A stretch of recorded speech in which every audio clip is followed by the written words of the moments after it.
Today I'm speaking with Kylie Krippner. Kylie's one of those people that doesn't seem to have the words "it can't be done" in her vocabulary. She's climbed and explored all over the world, including being the first New Zealand woman to ski to the South Pole. She's started and run various adventure and aviation businesses throughout New Zealand and Norway, and currently she and her husband Ivan own and run Wings and Water, a floatplane business based in Te Anau, Fiordland. I hope you enjoy this discussion, and if you do, please take the time to like and subscribe. It makes a huge difference. Thanks. I was looking through the history of your life as much as I can find on the internet, which is quite a lot. And you've done a lot in your life. And I was struggling to find where you would see yourself, what your niche is, because it seemed to me, I was wondering, is she an adventurer? But then every adventure you seem to do, there was a business involved. So is she a businesswoman? Or you are really enjoying telling people about the outdoors and giving people that experience? Where would you see yourself? Is business a big part of it for you, or is it the adventuring or the sharing, or maybe it's all combined? I think first and foremost, it's enjoying the ride. So being out and about and doing something that you really love in the outdoors, or something that feeds the soul, and then trying to get paid for it. Yeah, which ends up morphing into a business. Because maybe it's difficult to find jobs, or maybe that, or you just have an idea that you could do something that's not been done, or maybe even better than somebody else. Because I think that takes someone with a certain mentality. Most people don't look to start their own businesses. When they're doing these things, it's either get a job or just enjoy it for themselves. But it's probably called stupidity. Yeah. Or maybe just having some sort of desire to keep pushing yourself, but it adds a whole interest level. I haven't really thought about it so much, but I guess when we were growing up, Mum and Dad must have just really encouraged us to just have a go at things. Just have a go. Yeah. And I think that having a go has come through in my work life, and it's probably a relatively Kiwi attitude as well. Like when you travel and work abroad, it's something it's a trait that us Kiwis have.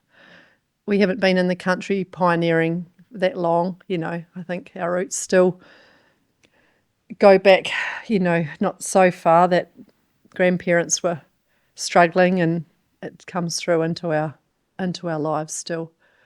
Get out and some of these businesses are overseas too, which adds a whole different perspective, language and foreigner issues. And anyway, we'll talk about that, but it's interesting. Why, we sort of touched on this last night. What is it in adventuring that attracts you to do all these, to the rest of us, crazy things? And looking through your life, for a period it was just one after the other. What is it that drives you to do it? And you mentioned something about a gene. Oh yeah, well, I don't know why. Like it's just in you, and absolutely love being in nature, and just the feeling that feeds you, just being out and seeing beautiful vistas. And for me, I like to get out of the bush and onto the tops, and to the next top and to the next top, because I want to see what's on the other side. And we did speak about this gene, which apparently sailors have, Voyage of Madmen, and mountaineers have, and base jumpers will have it, no doubt, where, there's always an element of risk involved, but you love that. Like you feed off it, you feed off the living close to the edge, and the rawness of how you feel when you are prioritising shelter, safety, food, and companionship. Yeah, like the most fundamentally important things. And they still are very, prominent in my being, to the extent that I'm really crap at paperwork and attention to detail with some things that I've had to try to educate myself and learn that these are actually really important things as well. They just don't keep you alive in a sense. So, yeah, bit of a battle there. Yeah. And the more I guess it's a bit like, a physical exercise, is it the more you do, the more you want to do? I just love it. My body loves it. I've got a lot of residual energy. I always have growing up. And, if I got angry, I'd just go for a run and just run and run and run until the scales were balanced. And then, you've sorted it all out up here and get on with life. Yep. It looks like some of that adventuring stuff has taken a bit of a back seat in your life at the moment, with aviation being more prominent and a family. What is it about aviation that initially drew you to it? Were you always wanting to fly? And what keeps you doing it now? My teacher, when I was 13, said at one of my school report, meet the teachers' evenings, to my mum and dad, that Kylie would be a great pilot. I don't know why she said that, because it wasn't really on my radar. I love driving things. I love boating. I drive buses, diggers, I like operating machinery, and I love being out and seeing great vistas and being in the mountains and appreciating that. And I think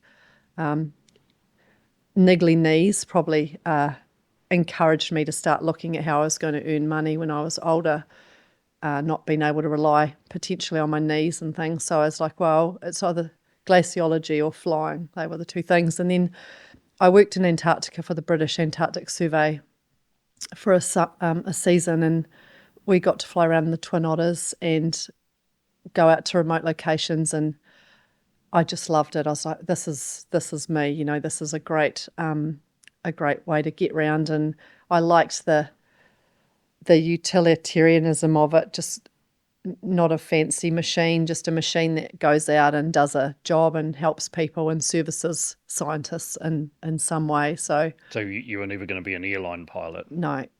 No. So I think that's probably what really sparked me off. And I said to Mum, I wrote to Mum and said, can you find out about this pilot's license thing for when I get home? And she had all the info there, and that was the start of it. So I was still working at Mount Cook, but started doing my license, beavering away. And, there's a lot of ways you can scratch your itch in aviation. So, we're still scratching.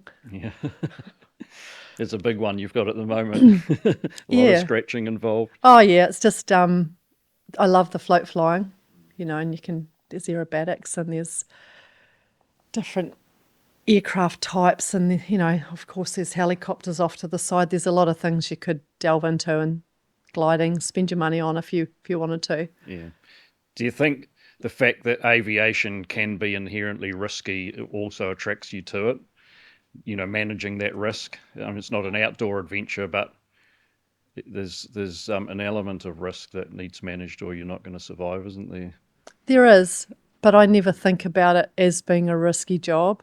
You just there's rules involved that you need to follow. Don't mess with weather, it will mess with you. Things like that. So I've never really looked at aviation as being risky, but as the safety manager for our company, we are managing risks all the time. So maybe we can start off with the company that you and your husband Ivan own and run at the moment, Wings and Water, which is the only commercial floatplane operation currently in the South Island. Is that right? Correct. Yeah. How did you get into the business, and maybe can you just say a little bit about what you do? I guess once again, it's just this thing that gets hold of me and I start running for it with both hands. And I'd been doing a little bit of float flying in Alaska. My girlfriend Rebecca has a float plane over there, and flown around with her. And across the lake was a float flying school, Alaska Floats and Skis, so I did some training with them, got my single engine C rating, and I thought that was pretty good, and went back again and did some more stuff and said to Ivan, look, you've got to come and try this. It's just so much fun, and challenging because you've got, all the on the water stuff. And he came over and, thought it was all right. And we knew that Wings and Water had been for sale for a little while. So came down and the weather was just shocking. Stood down on the jetty down there and thought, oh yeah, this could be all right. And I was advised by a few people that it wouldn't be a great decision to buy that business. For what reasons? Just, as a financial sort of a financial decision. But we don't need lots and lots of money. We just need enough money to service a mortgage and have a relatively good life. And I just felt like with a bit of marketing and, just needed to go a little bit better, and I could do that. I also valued greatly the licenses and the concessions and privileges that come with that business. Having been a concessionaire for a long time previously, I feel like you can't buy what we've got. And By that you mean the concessions to go into wilderness areas? And yeah, just like to have that facility on the lakefront in Te Anau. Oh, right, yeah. As well as the permissions to fly out and land on the lakes that we have is a great privilege, and it needs to really be protected for longevity because, you only have to overlook a renewal document to see that certain things haven't been included or renewed, and you'll never get those things back again. So I've seen it with ski planes and other businesses. So I really see value in that, just preserving it. And Fiordland is an amazing backyard. So it's just 1.2 million hectares of awesomeness, and we get to get in those float planes and get around and actually see some of it and experience some of it, places that people don't ever get to experience, and it's wonderful. Is your customer base a mix of hunters and scenic flying and overseas tourists? Yeah, mainly scenic flying, and then I guess the charter side of the business wasn't promoted a great deal for some time, and with such good numbers pre-COVID, we were busy enough. We had one plane and 2 pilots, and we were flat tack, and then now we've got the second plane, and then COVID hit, and we're building up the charter work slowly without trying to steal anyone's work, just because, there's resilience in that. So that charter work, I mean, you're not on Amphibian, so whose work would you be stealing? I mean, you're going to be landing it's helicopter work, if Yep. Otherwise. So it's hunters, trampers, multi-sporters. Right. Yep. There's adventure swimmers, just other specialist groups from time to time. Yeah. There's some places that lend themselves very well to using a float plane ahead of a helicopter, and we are obviously a lot cheaper to run than helicopters. So just with the price of everything going up at the moment, people are really starting to shop around more as well. So where would the benefits be of a float plane instead of a helicopter? Boat drop-offs, meeting boutique cruise boats in the fjords and On the water, dropping people off and taking rubbish out and bringing people out, those sorts of things. And, we can get into small beaches so long as there's enough clearance for the wings from the forest, and, we can just nose in and get into some quite little places right on the water's edge. And that would be the best job in the world on those days, I'm sure. Yes, it is. Yep, absolutely. Ivan wrote an article recently in Kiwi Flyer, I think it was called Float Planes and Fairy Tales, something like that. And there was a mention that some people see a float plane business with romantic connotations because, you're on the water and in remote areas, and what could be better. Is it actually romantic owning a float plane business, or is it... Do the positives outweigh the negatives? I'm sure there's a lot of tough for sure. times. I think it is romantic as well. I think it the float plane, when people see the float planes, it tugs at their heartstrings a little bit, with nostalgia. And it is a really wonderful way to get around, but of course there's a lot of fish hooks as far as there's a lot of ways things can go wrong. Not having brakes, not having neutral, not having reverse, not having any friction on the ground itself. So we're very, very, very subject to what the wind is doing. And, you've got to be, it's a very dynamic environment on the water. You've got to be thinking ahead all the time. And once you're in the air, you're pretty much the same as any other aircraft. So that's all the water work. That's the challenging stuff. So you guys, I think, started off with very little float time when you bought the business. How many hours did you have, and how did you manage that? Because that must have been quite a scary sort of proposition. Well, ignorance is definitely bliss. Yeah. And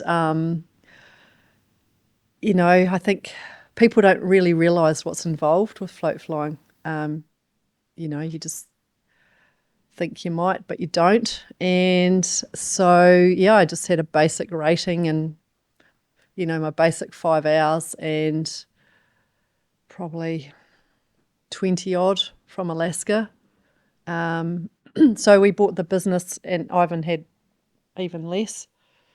But we bought the business off Alan and Jill Remnant, and Alan's got over 11,000 hours on floats, and he's just such a great guy. They both are. So he spoke quite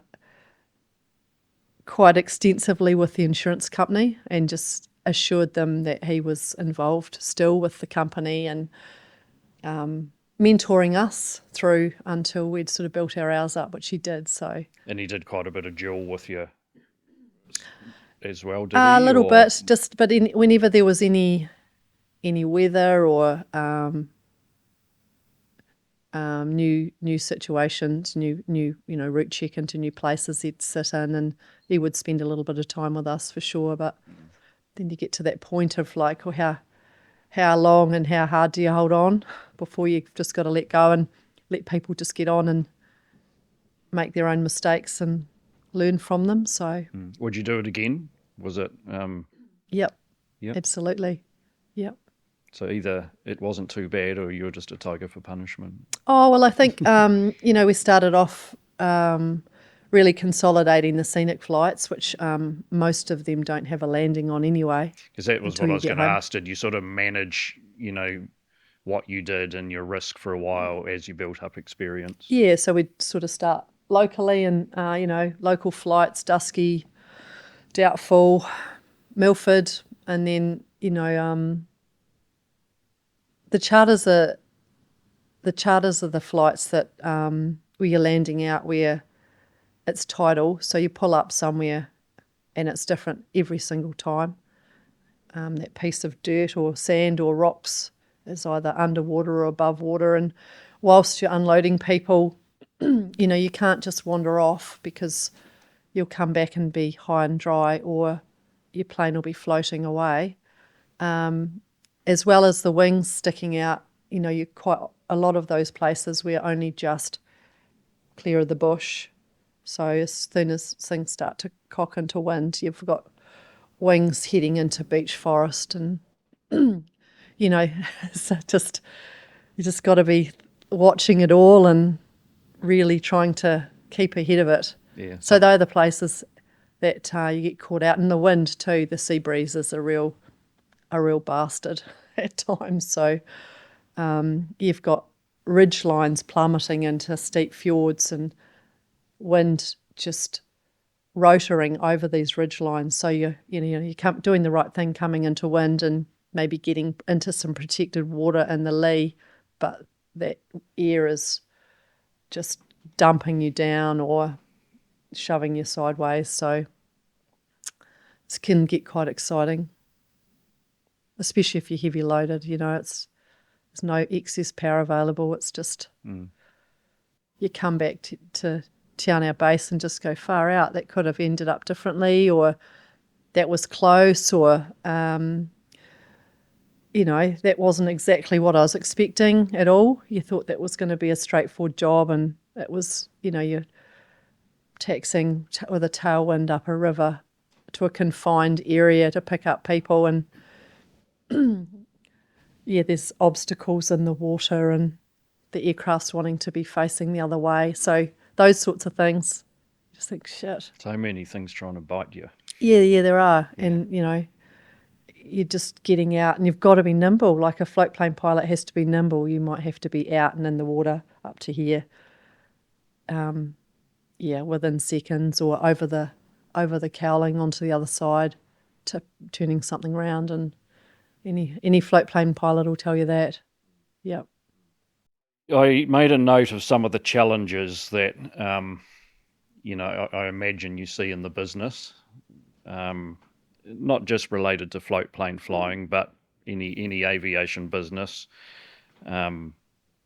overheads and fuel and compliance costs, and then all the floatplane related challenges of how do you get to maintenance, how does the planes deal on the water on days like today when it's a howling gale. Can you speak to some of those? Insurance is a really big one too, and our operating costs are a lot more than a aircraft the same on wheels. Because insurance is a big one, and then maintenance. There's extra checks and extra structural, components in the aircraft as well. It's definitely all adds up, and I think probably that's one of the reasons why there aren't float planes everywhere. People think, oh yeah, that's a great idea, and then once they start looking into it, it's like, oh crikey, we get people coming into the office and saying, oh gosh, that's expensive, and I just bite my lip instead of just doing the big rant. We've got this, and the concession and the national park and this and that, and it is a lot. There's a lot heaped in there. If we didn't love what we did and we weren't passionate aviators, we'd probably be selling shoes or doing something else for sure. I can't see you doing that for long. Yeah, so it is a challenge, and it's a challenge for every aviation operator.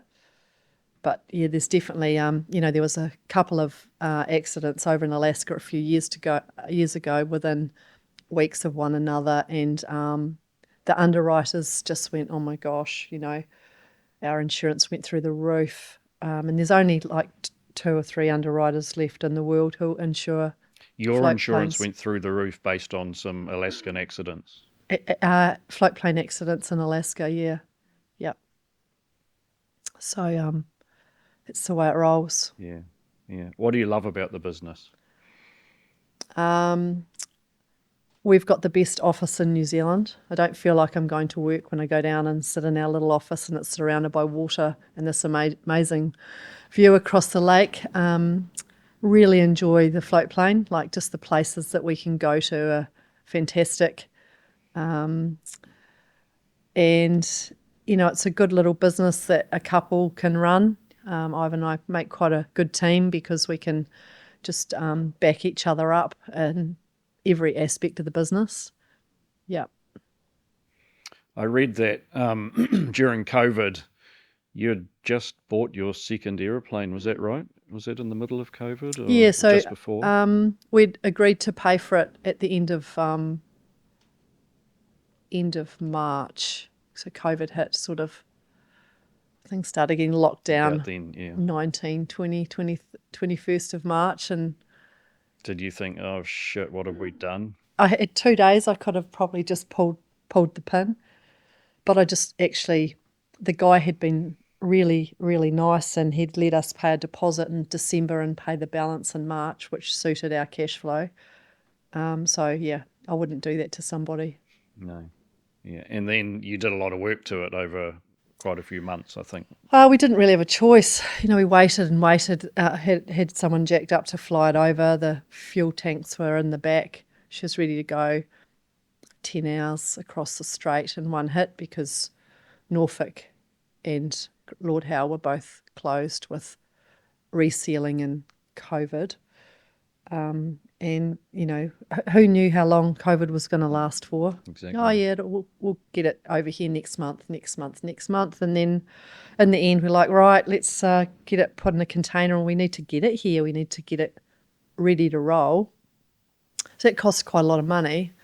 And then the engineers had to put it back together, which also cost a lot of money. But at the end of the day, we got to go through every single piece of that aircraft, and we removed the amphibs. That was a change management that we went through, just looking at the risk of inducting this aircraft. And you don't have to go far back through history to see people with many, many thousands of hours more than we have flying hours, that people do their downwind checks and bump checks and check wheels for landing and wheels down locked for landing, and they're landing on water. People flip them over, and especially if you had one amphibian and one not, that would just be quite possibly disaster, wouldn't it? as much as we would have loved the convenience of having the wheels to take it over to maintenance, we just said, let's just remove that risk completely from our business. We removed 130 kilograms of weight out of that aircraft, along with the HF radio and the autopilot. We've just got a great, simple machine there now that just gets up off the water and goes. One of the things you mentioned last night was that you're trying to interview some people that have flown float planes over the years and preserve the history of float planes in Fiordland, which sounds like a really cool project. Trying to keep it quiet. Sorry. No, not at all. That? No, I'm married to Ivan. Don't worry, we don't have any secrets. I just think Fiordland is a really very special place to fly. Like, it's really got its own weather and idiosyncrasies, and it's a place that other pilots around the world, couldn't really actually imagine what it's like to fly here and become intimate with a place like this, which we're still working on. And then, the float planes were here before the helicopters, and it was the start of flying in Fiordland. What year was the first float plane operation here? So the first float planes actually worked in Fiordland out of Queenstown, and then, looking at 1963. And then Ian Ritchie from Gore decided that he would start one up here. So it's, you're looking at about 64, 65. They were permanently based here, and Don Nien arrived with the Mallard as well to start flying for the Utah Construction Company, who were building the West Arm Power Station. So it all kind of happened quite quickly. Amphib Airways had the Widgeon down in Invercargill there, and they were servicing Stewart Island and Fiordland, so that was going on as well. And back then, they just got the job done, and there's some amazing stories involved with, what they got up to, and some of the places they flew in and out of that I would just look and go, you've got to be kidding me. You took off from there. Yeah. Short lakes and, high density altitude lakes, and quite a few accidents along the way. Yeah, there were a few accidents, and quite a few of those were involved with just on the water work as well. So big swells and strong winds, sea breezes. You're just trying to turn. You come into land and you overshoot your mark. So you've got to turn downwind to come back, and you side on to swell, and even just simple things like that instead of sailing. Or also with Mount Cook, when Mount Cook took over, there were a lot of pilots coming through who were gunning for that airline job but got posted to Te Anau to fly floats in the backcountry. And, there was one guy who was probably quite infamous now at just dropping people off at the wrong place, or landing at Martins Bay on the beach instead of Big Bay, dropping people off on an island without realising it. And when someone else goes in to pick them up from such and such lake, they're not there just those kind of things. He just wanted to be flying a DC-3 or something, or whatever Yeah. was on at the time. Yeah, that's right. Yeah. Yeah. Sounds like a great project. Yeah. Oh, well, it's great. I love talking to the guys. They're all in their 70s and 80s now, and you start talking float flying with them, and, you know, they're all 21 again, and they're bright-eyed and bushy-tailed, and it's really good. And the thing is, with a lot of the stuff that happened back then, I mean, we wouldn't be able to do it today. And maybe some of it wasn't the right thing to do, but it happened, didn't it? It was history, and unless someone records all this, it's all going to be forgotten. That's right, and even like a big thing now is flight following and having a GPS tracker in the aircraft instead of relying on line of sight radio calls. You know, she's pretty remote out the back there. You know, you feel like you're on your own. Yeah, absolutely. Yeah. It's nice having the floats there underneath. Yeah. I feel a bit the same with the bush wheels. At least there's some sort of cushioning between. Yeah, there's a hell of a lot of water in Fiordland. There's a lot of lakes and fjords. Yeah. Can we go back a few years to your childhood? I don't know anything about it, but what gave you your love of the outdoors and adventuring? Were you sort of free to adventure as a kid, or did a lot with your parents? Yeah, we grew up on a farm, and, you know, we were just told to get outside and come back at tea time. So my sister and brother and I, or mainly my sister and I, would just head up the hill with dolls or ropes or whatever and just fill our days. And Mum and Dad were busy working on the farm, so we used to go boating quite a lot. We'd go up to the Sounds from Canterbury and go boating, and that was our holidays.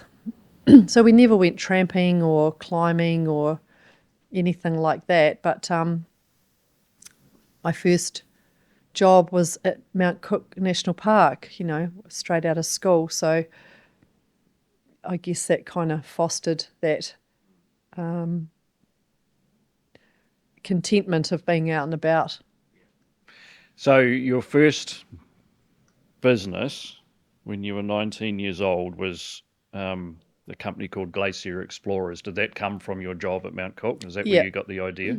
So I was going to I was going to go overseas and go travelling, and so I ended up waitressing at Mount Cook at the Hermitage, and my friend and I decided to start operating these boats on the Tasman Glacier Terminal Lake, which was really quite small. It was a brand new idea. No one was doing it. Yeah, and it was Brent's idea, and he said, come and have a look at this and see what you think. And we walked out to this, over the moraine, out to this lake, and it's like being on the moon, except for everything's dripping. And it was just wondrous kayaking around this lake and around the icebergs and seeing all the crystals and not having any idea really about, you know, the geology of what we were getting into.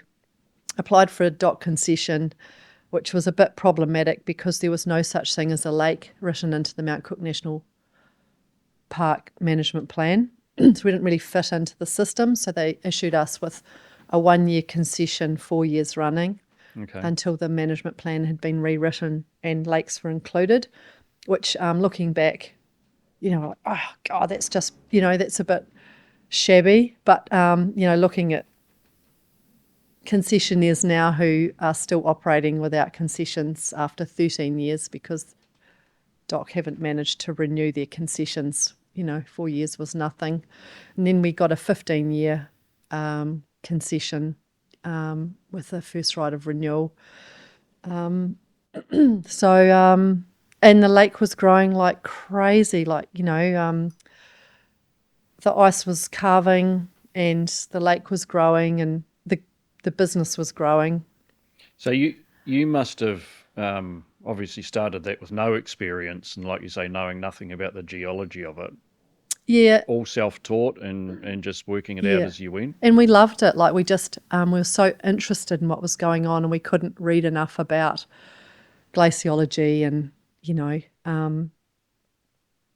reading everything we could get our hands on. It was a very informative tour for people, probably a bit over the top for some people, but people would say, "Oh my God, you're just great, and where did you major?" And it's like, "Oh, well, the School of Life," and they're like, "What?" And I've actually got a review that someone put on the internet, and you were the guide, so I'll just read it out. Jeez. It says, it looks forbidding, says Bob, as we return to join our Glacier Explorers tour of the lake. Our guide, Kylie Wakeland, settles our group aboard a Mack boat, and we motor alongside one of several floating icebergs. It's made from pure water and snow that fell over 500 years ago, she says, breaking off some so we can have a taste. Bob's neighbour, a Japanese chap, is preparing for the occasion. He whips out a hip flask of whiskey and a mug, adds some ancient ice, and cheers this heady brew with Bob as we continue across a silty, milky grey surface to the glacier's impressive bluff, which begrudgingly yields its melt to the glacier lake. There's a medley of sound, the steady drip of melting ice, loud cracking, rumbles, creaks and splashes as muddy ice slumps to the water, leaving gaping wounds that emanate electrifying shades of blue. Bob should be writing this book, shouldn't he? Jeez. It's pretty impressive, isn't it? He was obviously taken with your... Oh, yeah, it's amazing. It was like an amazing environment, and also very, very low frequency risk, but what do you mean catastrophic in intensity and in level. And some of the carving events out there were huge, absolutely massive, and but very infrequent. And right. Sometimes we were actually living in a James Bond movie, just with what we were experiencing and witnessing from time to time. And there was massive risk involved, that it was really my job, or Brent's job, to try to mitigate that as much as possible. So absolutely unreal place to work. And when you got new carvings and growlers popping up from under the water that are just emerald blue and all pitted and smooth, and little rocks suspended inside, like just unbelievable. And such a privilege, but then on the other side of it with the safety, like you're trying to fit this amazing environment into a system where you can grade risks and train staff. And so that was all sitting on my shoulders from quite a young age. And did you were obviously aware of the risk when you started. Were you managing them from day one, or did you work your way into that? No, probably not. Like we could see there were a couple of obvious risks out there, but definitely, that evolved. And actually, it was a requirement by DOC that we have it was just a hazard record in those days, like a risk management system. But pretty much you were self-managed. Yeah, I'd done a year at Polytech, outdoor recreation at Araki, and thankfully we'd actually learnt a bit about risk management and risk management matrices, and just things that came in quite handy actually for just having a blueprint to start with, and then evolving it into something that was semi-useful. And I've still got boxes and boxes of every day we'd do a hazard assessment of the lake, the conditions, the icebergs, the ice face for the day, and that was done every single day. And it might change during the day, as things happened, especially very, very hot days where the surface of the lake would warm up to maybe 7 or 8 degrees, and then it's so silty, everything underneath was still very cold. But it's just like putting a hot knife into butter. And that business is still running now, correct? Yep, so the Hermitage own that company, and it's running really well. They've definitely pegged back some of the more adventurous parts of the trip that we used to offer, which I completely understand, because I don't know, like we lived and breathed that place after you did it work. For 13 years. 13 years, and It's a then long time. Worked for the new owners for a couple of years. And, we'd go out after work with our ice tools and climb on the icebergs, and one of the staff, he'd have a wetsuit on, he'd bomb off into the lake, and we had barbecues on the icebergs. We did mountain biking trips on the icebergs. Like, Wow. we just had a ball out there. I ended up sitting in a boat on top of an iceberg inadvertently one day as it just tilted and came up. Really? I thought I was driving between a medium-sized iceberg and a small one, and as I went through, my motor hooked up, so I just tilted it up, and it's like, oh, I'm still hooked up. That's a bit weird. Pulled it right up and then realised that there's a peninsula coming up slowly underneath us, and next thing we're sitting high and dry on this iceberg with tourists on board. And Wow. so we always had a safety boat out there. If I was the only boat, someone would be sitting out there sunbathing, reading a book, just with the radio on, ready to be called, or the safety boat could have other people in it. And every season we did simulated a scenario where there was a boat overturned and the safety boat would have to be called, and there were multiple people in the water, and we videoed it from the side of the lake and timed it because time was quite critical with the temperatures. So that was always really fun and kind of not fun as well because it's bloody freezing, but the bastards always rescued me last. So, yeah. What did you learn from that first business that you've taken into future businesses? Maybe things you've done well, things you could have done better? Staff is a huge part of any business, and, they're a full-time, part-time job just managing people, and then just figuring out whether, you might try to manage everybody fairly and across the board and treat everyone the same, but then in another respect, some people respond to being dealt with quite differently, and you're wanting to extract the best out of people, and you want people to want to be there and to be happy. So it's just figuring out where people fit into all of that, and also when things are not going to plan, how you keep the surface of the water calm while the legs are going flat out underneath with whatever's going on. Just that's a special skill for people. I don't think everybody can manage to keep their cool when things are escalating into something that they weren't planning on, and it's probably a very good trait to take through into flying.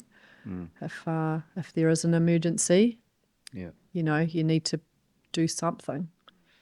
Yeah. So there was a few scenarios out there where ice fell down, or I was being interviewed for Mary Claire magazine from some ladies in Australia, and they come across, and we hadn't quite got started for the summer. We're still putting the outboards on, getting it ready, getting the safety gear on board, and they're like, come on, we really need to be going, and okay, well, we'll just do this one trip. And I had a Kiwi guy who was on board as well, and he was a writer with these magazine ladies, and I got out there in the lake, and it was in the early days when we had pull start Japanese import motors, always Yamahas, and a lot of the fuel coagulated in the fuel lines and bottom of the carburetor bowl,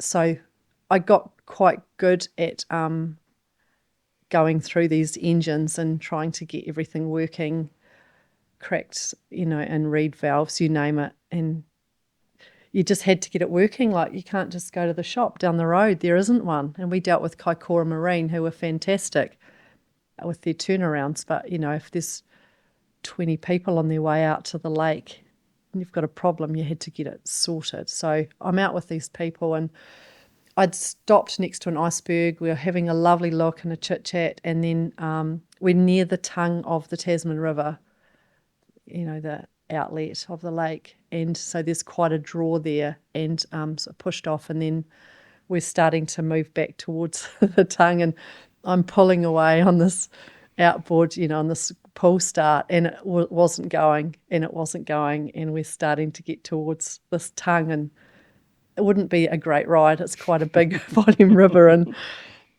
these women start screaming, and How many people on the boat?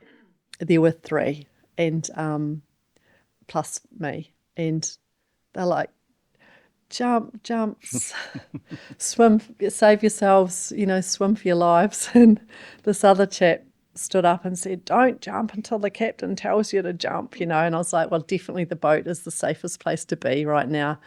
And then, heaven forbid, the outboard roared into life, and we drove up the tongue, and these girls couldn't get out quick enough. And it sort of it was very flat, and there was definitely no story after that. So, yeah, bless them. Yeah. It seems like the next stage in your life was just full-on adventuring. So the first thing I've got here was off to Greenland for 5 seasons. Yep. High Places, based out of Sheffield in England, the owners moved to Nelson, and they, Mary and Bob didn't want to be going to Greenland running trips there because they are running trips all over the world, and their Greenland guide had sort of left them in the lurch. So my friend Emma Bortry, who worked for them doing their New Zealand trips, suggested that I could be a good person to run their Greenland trips. And I thought that sounded like a great idea. So we had a little interview at their house. And Sorry, you'd sold the business at this point? No, we're still. I'm still at Mount Cook, and in the winter, the Tasman Lake freezes a good foot thick every winter. Right. So every winter, we're closed. And for 15 years, I went away every single winter, and mainly worked abroad. In the northern summers, and that belt where the seasons cross over perfectly, which is, Greenland, Norway, doing stuff in Alaska, those sorts of places. So Greenland, they took a chance with me. I took a chance with them, and I went with Mary on one trip, and she sort of showed me how she did things and the route that we would take. Each tour was 17 days, and ex-UK, but I met people normally in Iceland or Greenland. So how many people were you guiding?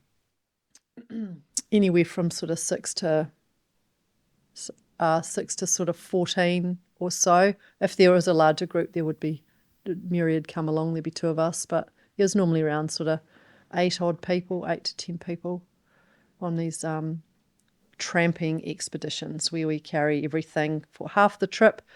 If we're lucky, we get our resupply, turns up, and then back to Tasselak. So I do between 1 and 3 of those back to back.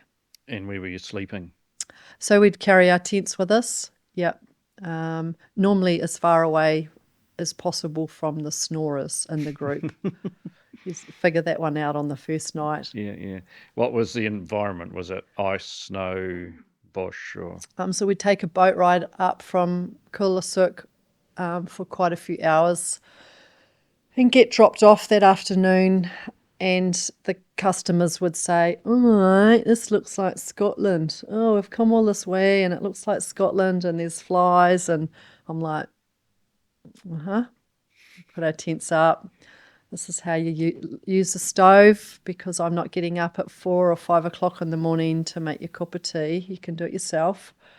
And then the second day we'd go up onto a ridge, and it's all just rock and just like dwarf birch and heather, like very small, stunted, sub-alpine or alpine foliage. Snowberries, some small flowers, and not so much along the top. So you come across the top of this beautiful, beautiful ridge line, and you get to a point, and then all of a sudden you look down to a huge, huge, long, long fjord called Surmalink Fjord that's just almost like a horizontal ice fall.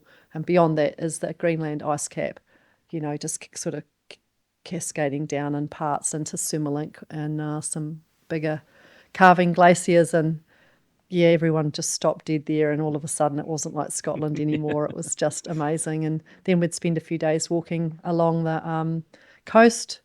Icebergs sort of washed up and left high and dry on beaches, and Arctic fox. And then we'd head up onto a place we called the Roof of the World, up on a big climb there, and then down into a tiny Inuit village, and then a boat ride across to the main island, across a small glacier, do a summit on the last day, and boat ride back to town for a shower and a mattress. 17 days is a long time, isn't it? Oh, it was great. Yeah. And the next work you did was in Norway for Icetroll. Eight seasons. Yeah. Oh, yeah. I did some of those seasons. 3 of them would have been away from Icetroll. The last 3 down in Lysebotn, where I started a kayaking business. But off to Norway. Andy, I just wanted to work more on glacier lakes and learn more about glaciers and different environments. So he just started his business and was managing it himself with another Norwegian, or 2 Norwegian guides actually. And then he just said, "Oh, you sound great. I'm not quite ready for you yet, but when the business grows, I'll be in touch," which was the following year. So off I went, and just got to had 2 products. One was, both of them were on glacier lakes, and one of them we kayaked across a very high level lake, and then took people for walks or overnight camping on the glacier up there. And the next thing on my list, it just goes on, is Denali, or maybe actually Antarctica. You did a brief stint in Antarctica.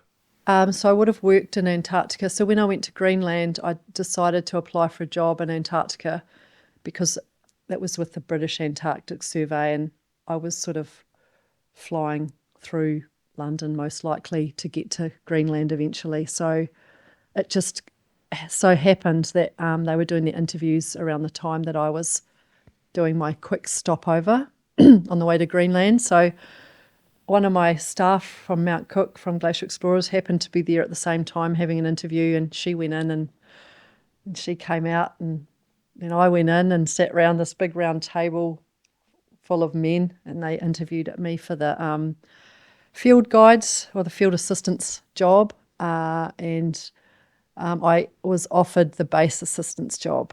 So what did that involve? That was a great job. That was doing all sorts of just different jobs around the base that just needed to be done. So the lackey, helping scientists to open their boxes and pack stuff and unpack, a bit of painting and nibbling the top out of drums for rubbish, burning some rubbish when it came back from the field, doing some weather observations, checking masts and integrity of equipment.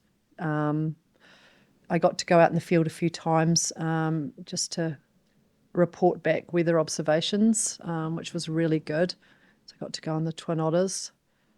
So that was your first introduction to Antarctica? Yeah, I loved it. So I was down there for a season, and it was the Rothera base is a fantastic location. It's on the sea, and there's mountains in the backyard, so we could go skiing.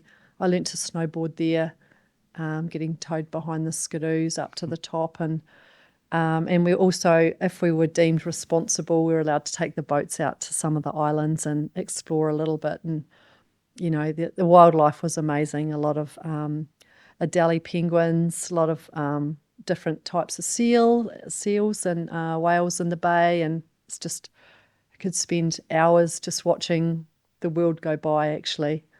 Was Antarctica different to anything you had experienced up north? Yeah, it was. The light is quite peculiar, and there's just no people there. Like, it's just a complete wilderness.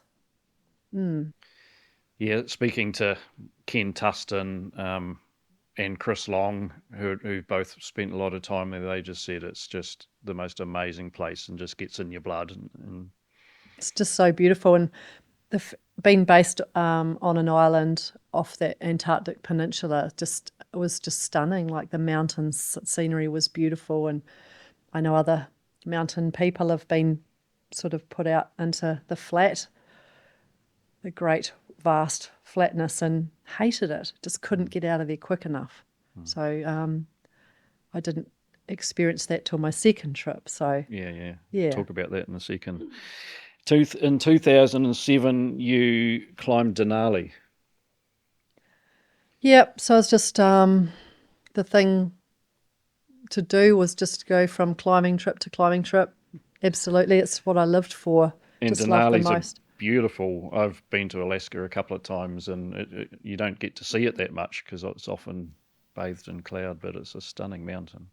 Yeah, it's a really big mountain, and just with the way the tropopause is, it bulges out over the equators, and then it's, the tropopause is a lot smaller column above the poles. It's Denali sticks up relative to a much higher mountain, for example, the equivalent in the Himalayas. So, Right.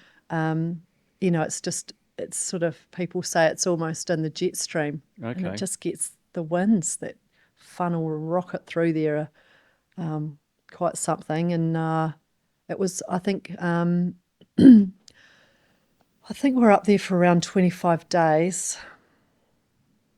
And interesting, because I was with a girlfriend of mine, Jenny, and her brother and his mates. And once things start stagnating and you get stuck in a camp for a while, it's so interesting just seeing how the decisions they make and how they justify them because they want to come down or they want to go up. In terms of decisions that maybe they wouldn't make if they were thinking more clearly. Yeah, like just people that were starting to maybe feel a little bit homesick.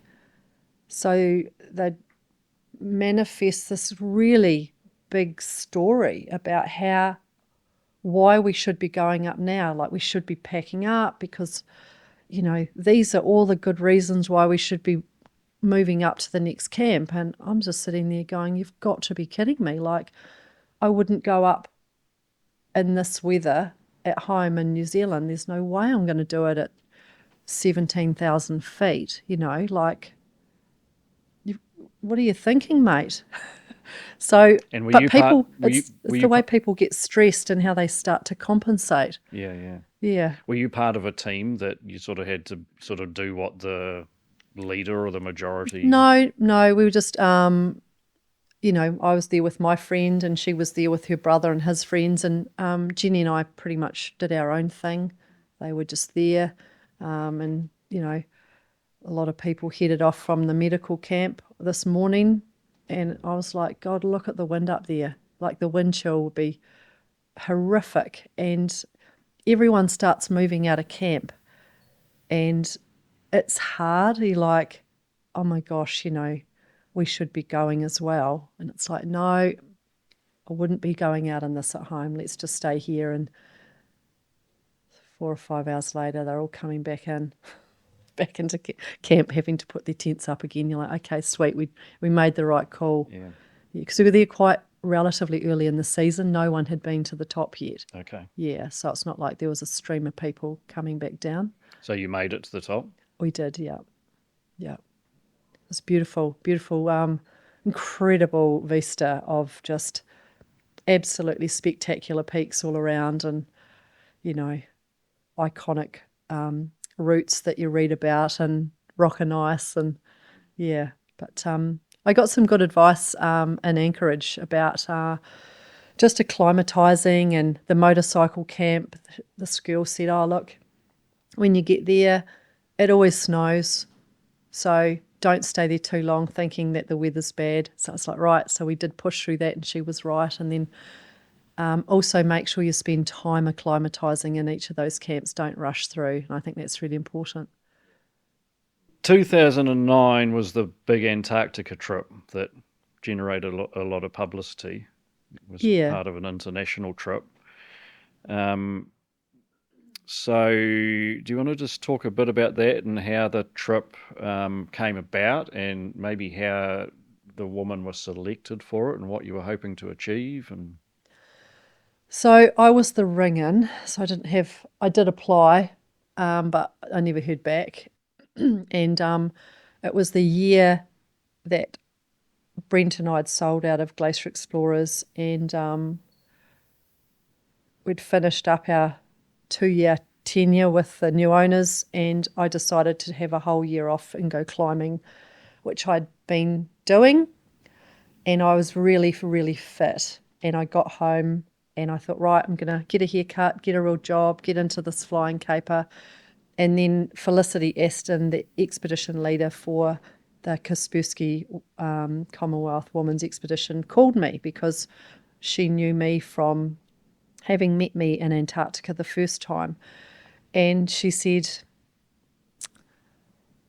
I don't know if I'm doing the right thing, but I'm going to switch out the New Zealand candidates, and would you like to be the new candidate on this trip where we ski to the South Pole in a group of women? And I said, yep. And she said, oh, well, you can have a think about it. And I said, yep, thought about it. no thinking. And so it was to commemorate the 60th anniversary of the Commonwealth. And it was only a woman from Commonwealth countries. Yeah, although there are a lot of Commonwealth countries. So basically, you've got to have an angle and it's got to be marketable. So, women were selected from countries that would spark a bit of interest, a bit of media interest, try to attract some sponsorship. And I reckon 90% of the Kiwi girls in New Zealand probably would have been great candidates, actually. The girls, 2 people from each country were selected, and they went to Norway for a training trip. Most people had never seen snow before. It was in winter. So they weren't taking people with high mountaineering or outdoor experience. No. And Was so that these a good people idea? Yep. Yeah, it was one way of doing it. Yep. And Felicity was just looking for people who revelled in the environment, even though it was a bit hard and cold and they were uncomfortable. And so they got it down to 1 woman from each of these countries. And then the next training trip was in the Pisa Range behind Wanaka, where they went up and did some cross-country skiing. And a lot of the girls had never been on skis, and it was a bit of a joke, The countries were Ghana, Jamaica, Brunei, Singapore, India, New Zealand, the UK, and Cyprus. Sounds like the bobsledding story. 100%, absolutely. And the reason why Australia wasn't in there is because an Australian woman had been to the South Pole before. So that's why New Zealand was in there. So no country had a woman be to the South Well, Pole. they wanted firsts. Right. Although the UK, Felicity's from England, and there had been a British team of women that had been to the South Pole. But for the most of us, we were the first woman, or to be the first woman or first person from that country. And the girls spent 2 years trying hard out to get sponsorship, and eventually the Singaporean girl Sophia secured Kaspersky, which is antivirus and malware software, like Norton and McAfee, but it's not so known in our part of the world.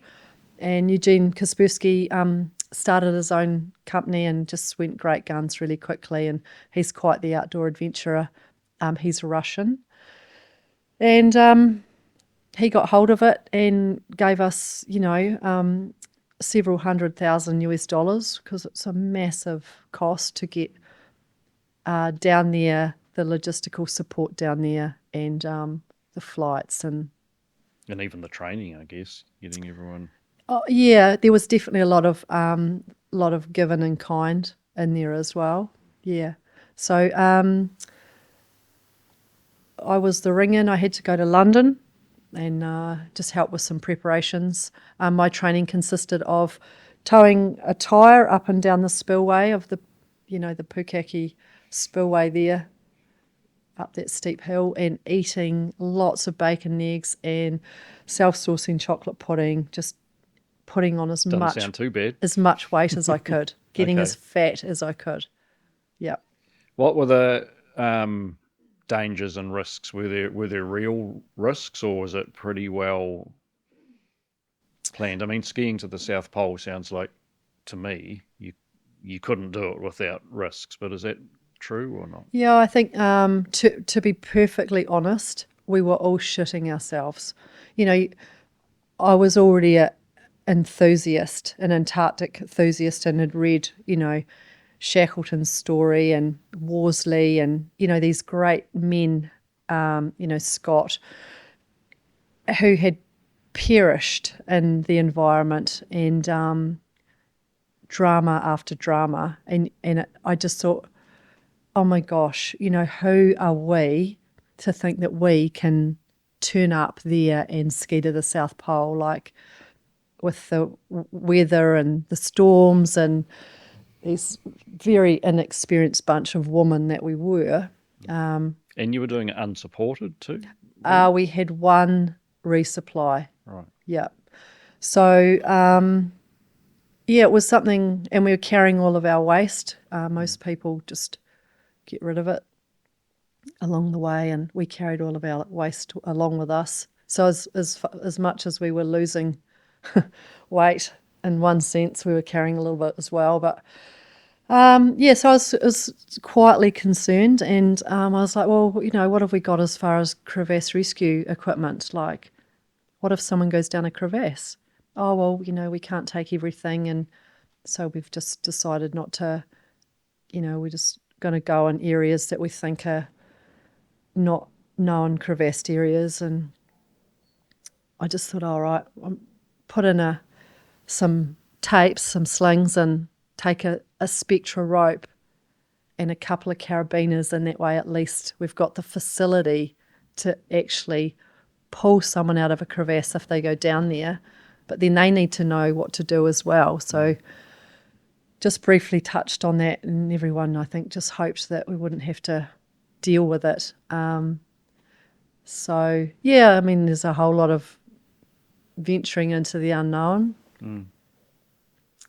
But it was run in a very military style, in that we all had a very specific job in the group and in our tent group, and there was no room for, I feel like doing it this way or I'm going to do it differently.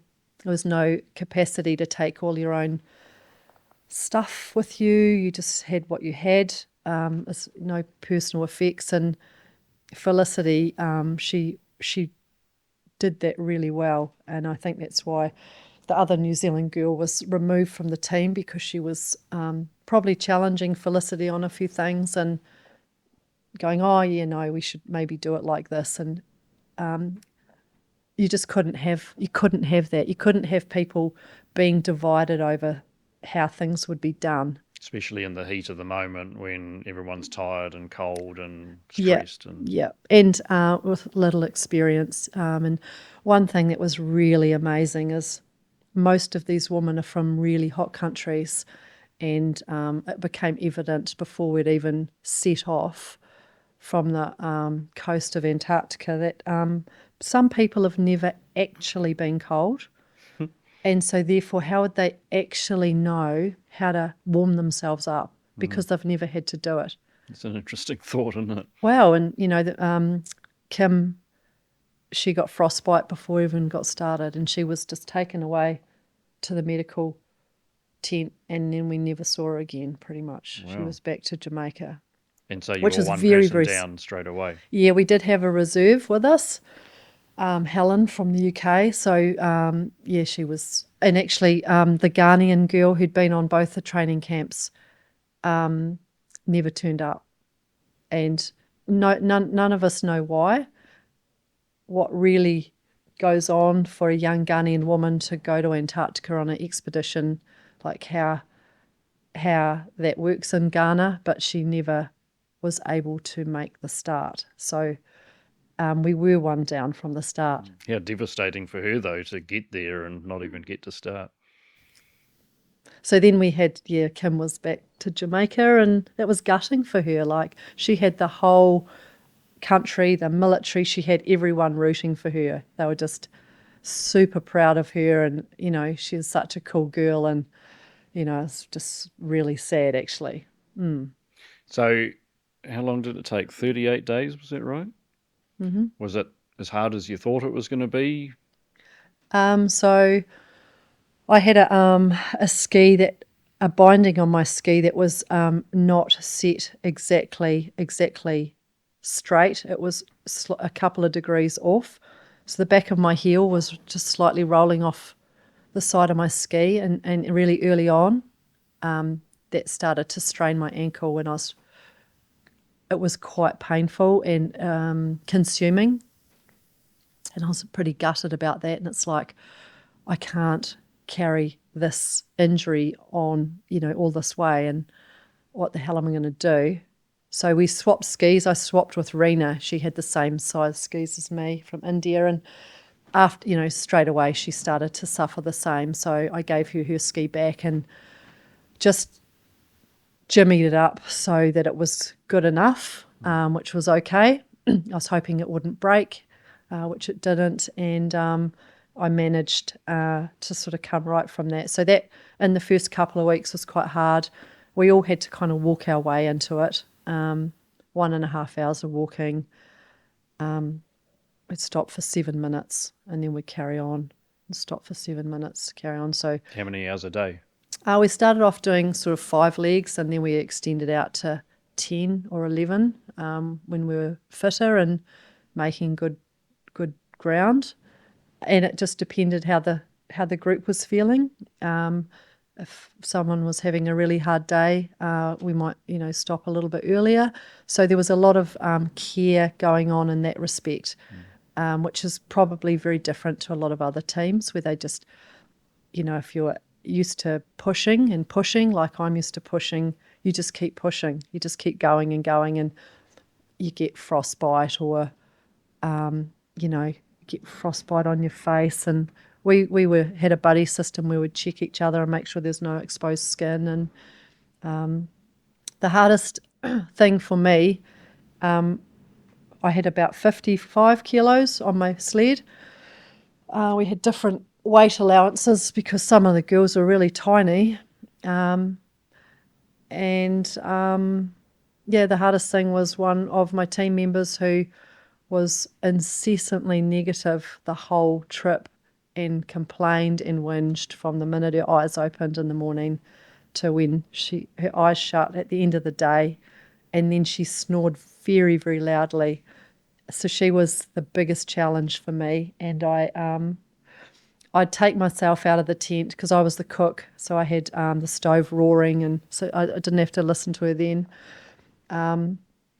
And I don't think I'm a mean person, but it's like I have to figure out how I'm going to cope with handling this negative energy, which is just constant because it's not in my sphere. And it's the very place you just don't need negative energy. I guess you need to be buoying each other along. Yeah, so she was really hard work, and I was just like, right, well, I'm just going to have to try and cope with this. And when we got to the other end, and when we actually got out of Antarctica and landed in Punta Arenas, different woman. No. The cheerful, vivacious woman was back again. So she was just her way of dealing with it. But I can totally see how Peter Hillary and his team members had a Barney, and, they were at each other's necks and almost never spoke to each other again. Like, it's a huge, huge part of any expedition is just managing that dynamic amongst one another. And especially for you guys not knowing each other and having so much cultural differences. I mean, how was that difficult? We had a big storm come through before we even started, and the tent was pushing right down onto us. We were holding it up on each corner, and we could hear the girls in the next tent screaming as their tent got ripped, and stuff was flying all over the place. And so we left our tent to help them grab stuff, and Felicity screamed at one of the girls, grab the poles, grab the poles of the tent, like hold it. And she wandered off and came back with some ski poles. So you're just like, oh yeah. But what about just the getting on with each other from different countries and languages? And I think it was really interesting. We didn't celebrate Christmas because we had Hindu lady, we had a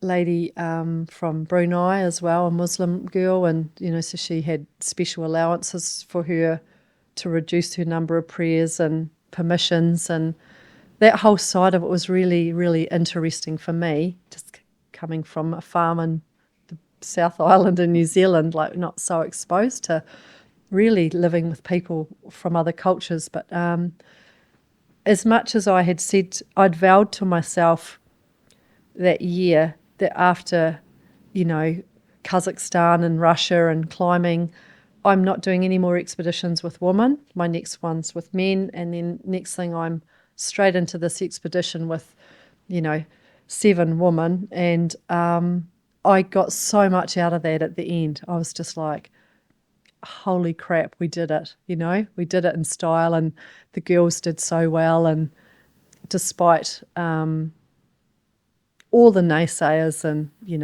we actually got there and did it in the end. And I was very, very proud. I read that you said, we did it. By this time, all judgment of culture, values, beliefs had melted away, and that's where we skied in as sisters. Sisters in nature, in that we all have the same basic needs in life once we are stripped of the conditioning of our nurture environments. Did you create close bonds with some of these women that you've kept on? I think even the one that was hard work, we still correspond, and I definitely still have a beer with her and a laugh, maybe a short trip. Yeah. Has it next time. Has it changed how you think about people from other cultures at all? Yeah, probably. And, that does sum it up, that in the beginning of the trip, I was judgmental, that girl from Jamaica, that Hindu lady who, her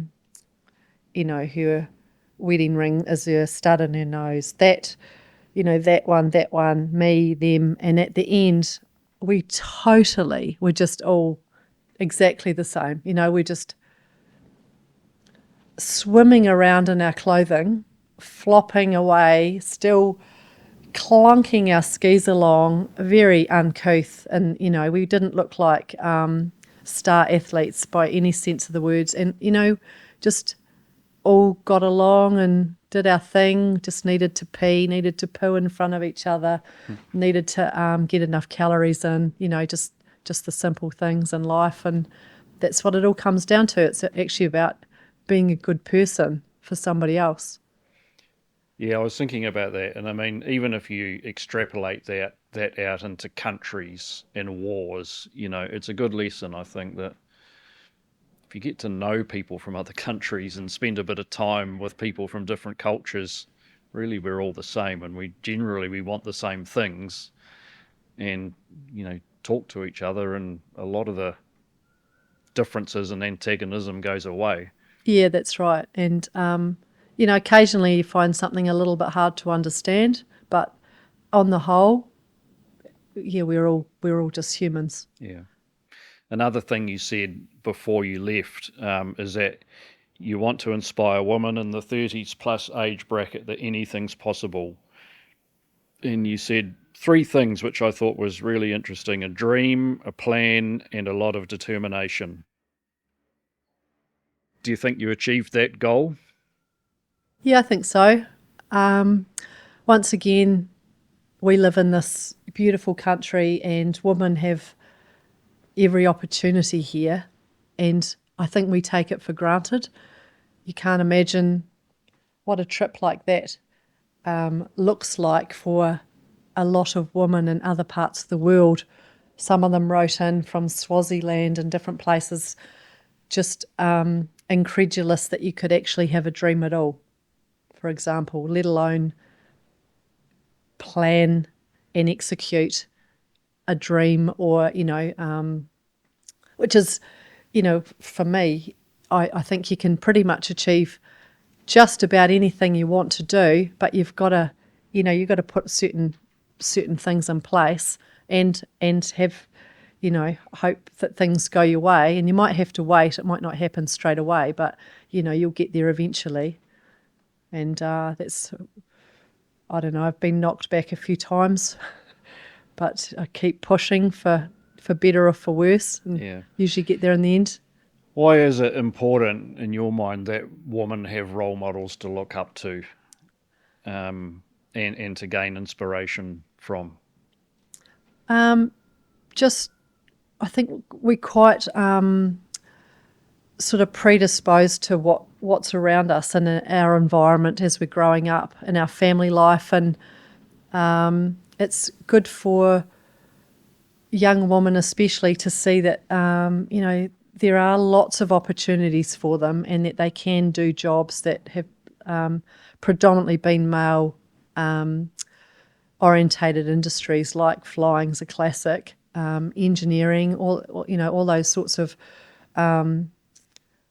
workplaces that people don't even think about. So if you can do a talk or have a yak to a girl in a toilet, that's happened a few times. Oh yeah, what are you doing here? I'm doing such and such. Oh, where are you from? I'm from Wanaka, and I teach people to fly. And you just see their faces, and they're growing up in a tiny town, and all they sort of see is the opportunities that are in that town, and that's it. And do it's you not think many. Society is still telling girls that they can't do these things?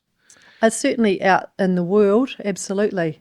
Not so much in New Zealand, but in other countries, 100%. There's just even down to just people's habits. Yeah. Did you have female role models, or do you still? Yeah, I do. Some of them probably don't realise they are. Now's the time to name but them. And let them know. Rebecca Kozad in Alaska, she's definitely one. She's just had an amazing flying career, teaching floats and skis, flying people up to base camp in Denali. She's an airline captain. She had to forge through a very man-orientated industry at a time when you had to be a man, and you probably had to have a military background. So she's definitely one of them. And then there's people like Lydia Brady, who climbed Mount Everest, Kiwi lady, and was not given her credit because she supposedly didn't have the right permit, so she went anyway. And such a good Kiwi thing to do, just get the job done.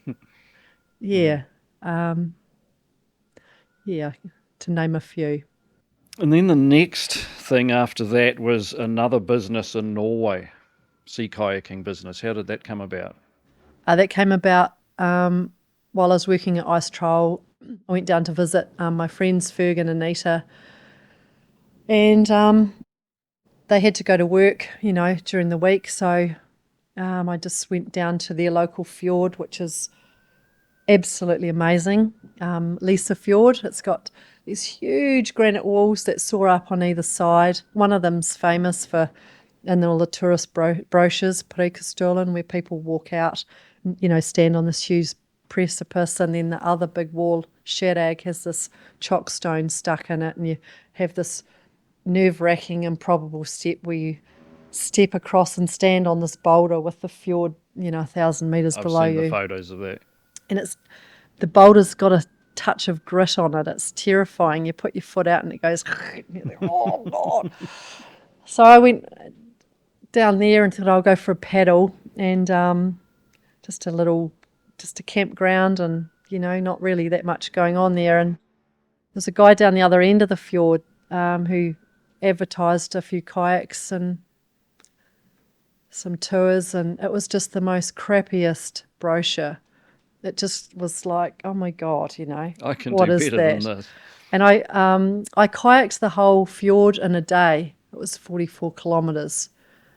And then I thought, oh yeah, that's pretty amazing. So, that's actually world class. That is as good as it gets.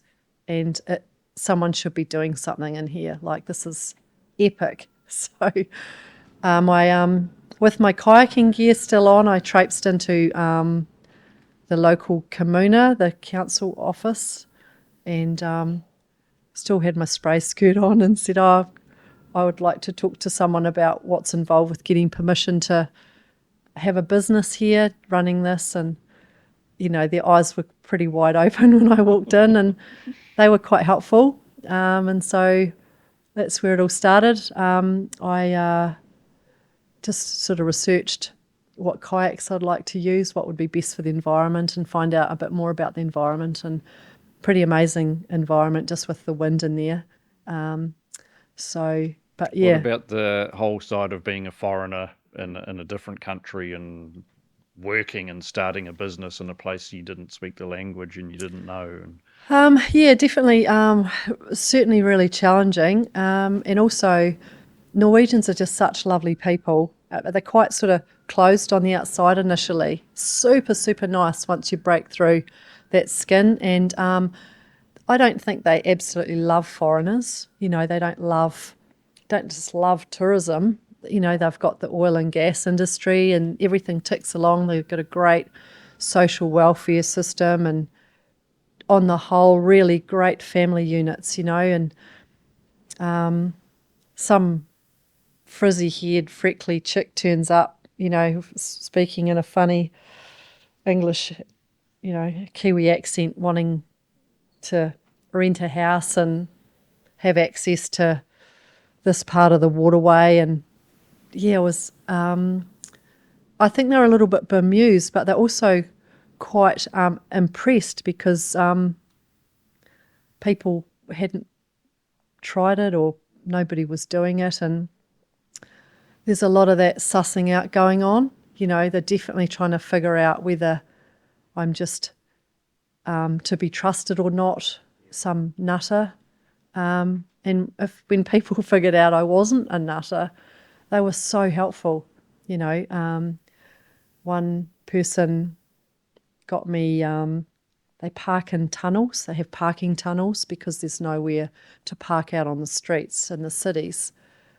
And someone arranged a place in a parking tunnel for me to put my kayaks and access to it. And, to have a park in that tunnel probably costs many, many thousands of dollars for the tenants that actually had the tickets to park in there. But people were very kind and helpful. And there's a family up in Lisa Bottom, and they helped me a lot, just with any of the technical stuff, any of the paperwork, just and also credibility. Like he was like a justice of peace type, so just having Shell's backing really gave me credibility. And I think without that, it would have been a lot harder. But lots of promotion. Lots of famil trips for people, lots of trips to the city around the hotels saying you can do this, and the usual stuff that we do here in New Zealand. And things started to spool up, and I got a lot of groups starting to come through towards the end. It was really growing quite well. How long did you run it for? Just 3 years before I was engaged. Well, I was already, I was already married by that stage and pregnant. Right. So, yeah. So there was going to be a time, when you had to go and start a family and couldn't be running a business in Norway. I was pretty tempted, but to carry on, it's just too far.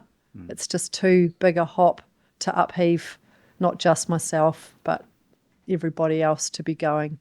I thought it's not just Australia, or it's not just down the road. It's really the other side of the world, and wasn't sure how I'd manage that. So in the end, I couldn't sell it. I had to just, Ivan and I went over and just packed everything up and just sold all the bits and pieces, drove up to Yosterdale and sold some boats to my boss Andy up there at Icetroll and different people around the place, and went home via Alaska, did some flying, could hardly reach the water rudders. So How many months pregnant were you? quite a lot. I was 8 months pregnant. It's quite a lot. Yeah. Yep.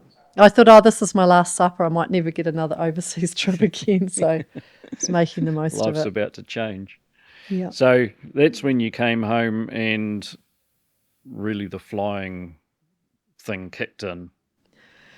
Yeah, you got to make a life for yourself, and you've got to root down somewhere. And I have to stop. I have to stop in one place now, as best as I can.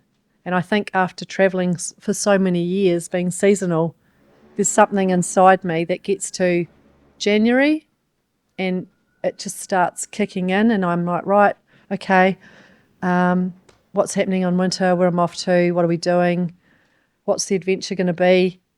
Tickets are cheap this time of the year. You book them early, and I've had to suppress that. And flying is something that I've had to learn. You can't juggle with everything else. Like, it's all encompassing. It's currency is king, and I tried in the beginning, and people like Andy Woods and those guys, the Coopers will be like, oh God, she's just bloody all over the place, and I was, because I thought I could climb on the days off and do flying, and this didn't do my flying any good at all. Yeah, your head's got to be in it without being distracted in a million other places. You flew for maybe before, while you were still doing the adventuring in our winter, was Southern Alps Air for a couple of summers, and for flying for Matt and Joe. Yep. And Bonica, that's right. So you're gaining a bit of commercial time. Yeah, so I was waiting. There weren't many jobs. I was driving the desk at Monica Flight Sing for a while, and then there were some company changes, and I ended up actually without a job, and I ended up deciding to do what I never wanted to be, and that was an instructor, a flight instructor. So I went and did my CCAT, and it wasn't that I didn't want to instruct, I didn't want to be a low-out instructor. Right. Because of I didn't have any real-life experience. That all low instructors are, teaching what they don't know and passing on bad experience. How could I be a good instructor if I haven't been a good pilot first? But you had to keep current somehow. So you either pay money and go out and fly for fun, which, was expensive, or put it towards something. So I decided to just keep paying the money and keep flying and get my hours up doing my CCAT training.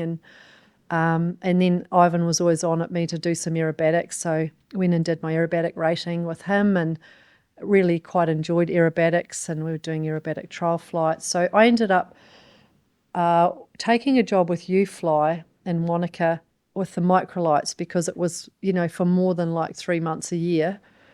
And then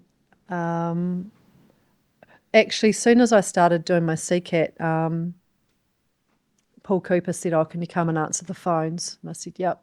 And then, the next day it's like, oh, well, we'll get you going, we'll get you flying. So then I sort of had a job, and I'd started my CCAT. So when it rains, it pours. What were you flying for, Paul? The 185 or the 206? Right. Down to Milford, which was exactly what I wanted to be doing. Yeah. I just wanted to get into Fiordland and get into those and you're gaining mountains. flying experience, real world flying experience. Yeah, and then sort of on the tail end of the season, I was flying for Matt and Joe in the 172s all over New Zealand with foreign pilots, which I just loved because of the people and the great places that we got to go. And so all your skills dealing with customers and telling them about the amazing things about the countryside is perfect for that job, isn't it? Yeah, 100%. Who wants to be sitting next to somebody for 6 hours or 8 hours who just is a wet blanket? Yeah. So, no, that was great. So then you went into a crazy thing and bought a flight training company. Oh yeah, so I worked at UFly, and then I know that Wayne and Ruth wanted out, and it was the only way I could figure out how I could keep flying through the winter, because nobody would employ anybody over the winter, and I didn't want to move to a city, and I didn't want to be living in a flat place, because I have to have that mountain fix. So And a question that we talked about last night was, owning a flying school seems like the opposite of an an adventuring lifestyle. Teaching people ab initio flying doesn't seem that adventurous. It seems like an odd thing to do, but you were saying it was just a way to keep flying initially. yeah, and I loved some of the guys, that mainly guys, some girls as well. Like it's a lovely intimacy. Actually, it's a great way to get to know somebody, stuck in a little cockpit with them. And when you're, your fears are exposed, and you're really exposed when you're outside your comfort zone. And that's exactly like being in the mountains. You're tied onto a rope with somebody and living in a tent, and you get to know them really well. Like, you cut through the bullshit pretty quickly, and I really like that, instead of just rolling through life on niceties. And that turned into a bit of a beast, that business, did it? Yeah, yeah, it did in the end, yeah. Busy Because and Ivan full on. ended up with Southern Lakes Learn to Fly, and through one thing and another, I ended up coming into his very large hangar, because UFly just had this little wee, sort of tiny little prefab on the airport, and the airport wanted it gone. And so we ended up together in the hangar, and then I ended up pregnant, and Ivan and his staff member Trevor Cray just took my students and just carried on, and I was able, thanks to them taking my business, that we could actually get started and have a family. And then the Chinese market was growing really quickly, and this fly the plane became quite a thing to do on their radar. And next thing we own two 172s and a Cherokee, and we're looking at inducting another aircraft or two for that Chinese New Year period. We would make all of our money for the whole year, and it was just like full throttle, sun up, they're there at the door wanting to go. And I had some great instructors working or helping us out, through those times, because by God, it was busy. It was turn and burn, and people needed to have lunch. There might be a mechanical, so I would just fly the lunch breaks over the 4. So you were flying as well as running the whole shebang as well. Yeah, just because you have to cover people, so they can actually have a breather, because it's full on. And I had a baby strapped to me half the time, or there's a kid, cleaning the hangar floor, and the kids just had to learn that when there were customers there, they had to behave or keep themselves busy. And then the float plane flying came soon after. So you did a couple of sessions at Alaska Floats and Skis with Don Lee, which I've been to a couple of times as well. Fantastic place if anyone's wanting to go and do some float flying. You can jump in a pacer and have a ball. And I say to people who inquire with getting a rating in the 206 with us, in all honesty, for the same price, you can fly to Alaska, stay with Alaska Floats and Skis, go flying, do your single engine C rating, and have an amazing experience in an incredible country or state, and then come home. And get an FAA PPL, which is actually surprisingly easy to do if you have a current New Zealand licence. There's no exams or anything to sit. Yep, just a paperwork exercise. Yeah. Yep. Which is a great thing to have. A great experience, yeah. Yeah. Absolutely. And it's always good to fly with other people, sit in with different people. You learn something from everybody, and we're sort of stuck down here on our own to our own devices, and there's risk in that. Yeah, exactly. So you did some float flying there. You bought Wings in Water, which we've discussed, and the most recent adventure was doing some amphibious flying on a caravan in Broome. Yeah. There's no stopping you. Oh, well, yeah. I feel like I've been a very dedicated mum for quite a number of years now, and wife and business person, and I've enjoyed it. I do enjoy it very, very much. But I just thought I'd really like to do something for myself and just grow myself a bit more. And the kids are still very young, but they're at a more manageable age. So I sort of put the idea past Ivan last June, a year ago, and he just about hit the roof. So it's like, rightio, small steps, crumbs, and, I knew through an acquaintance who become a friend now that, they're looking for float pilots over at the Horizontal Falls in Broome, and I'd really like to get into the turbines and see what that's all about.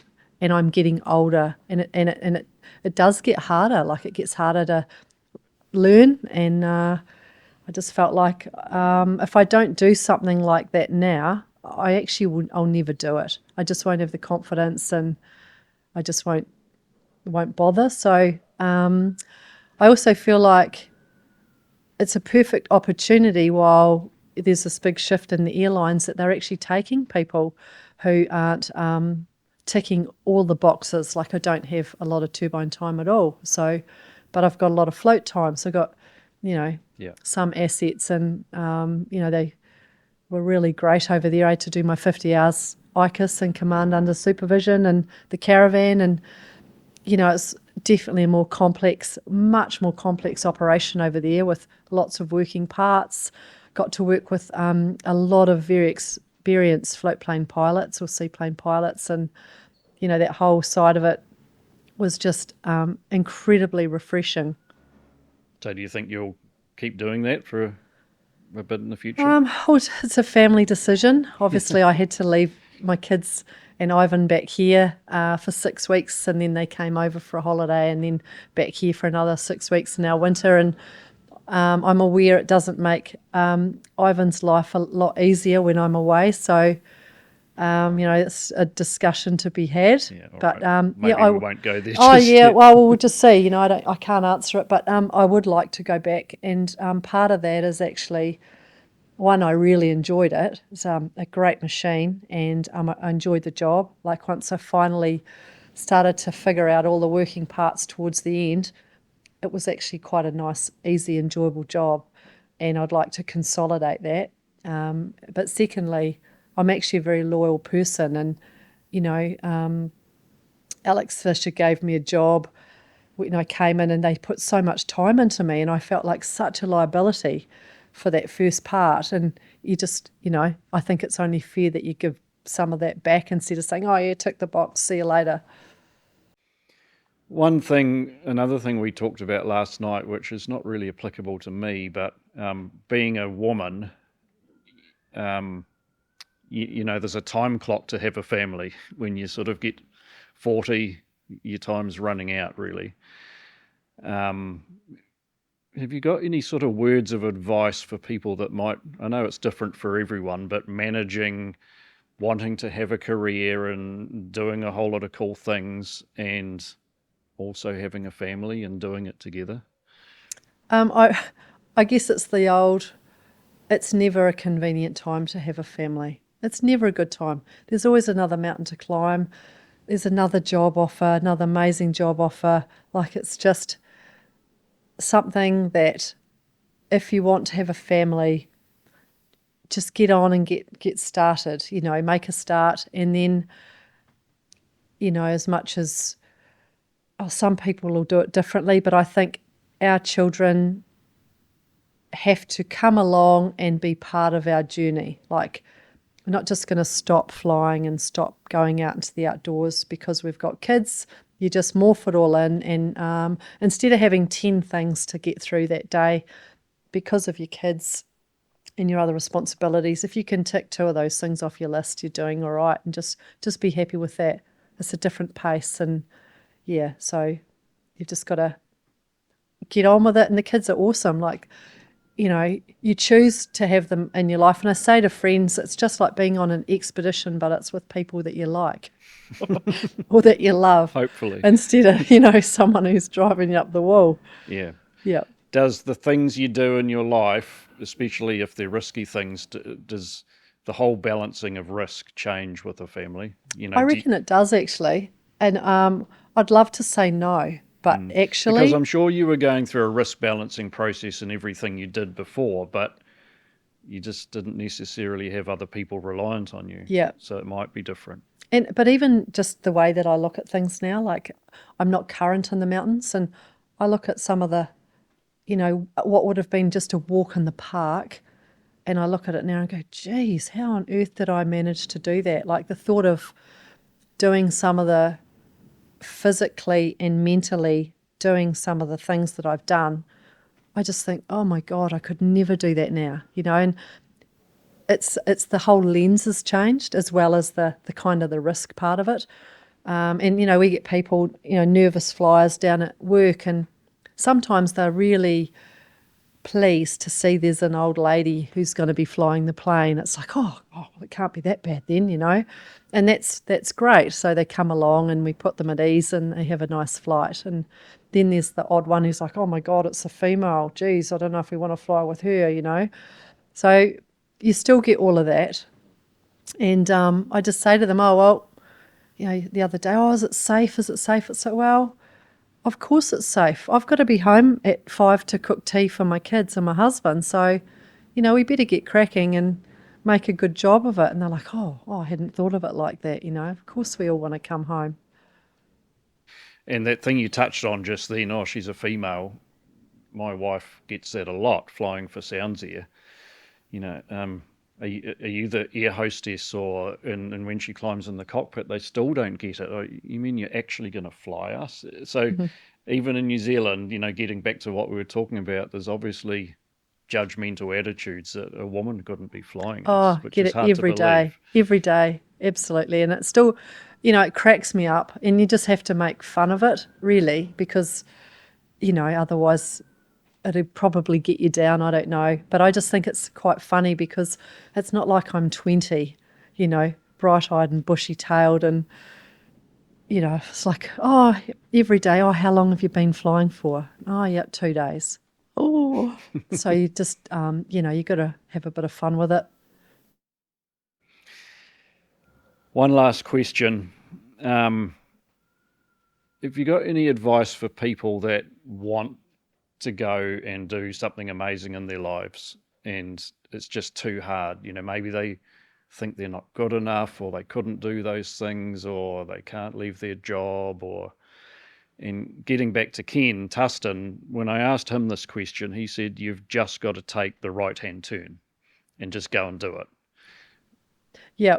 You're a long time dead, and there's all those, analogies, and, life's not a dress rehearsal and all those sorts of things. And when you get to 50, you realise that's true, don't you? Oh, I think I've realised it from the start. And, we talked a lot about my old business partner, Brent, and the hard road he's had with his, body. And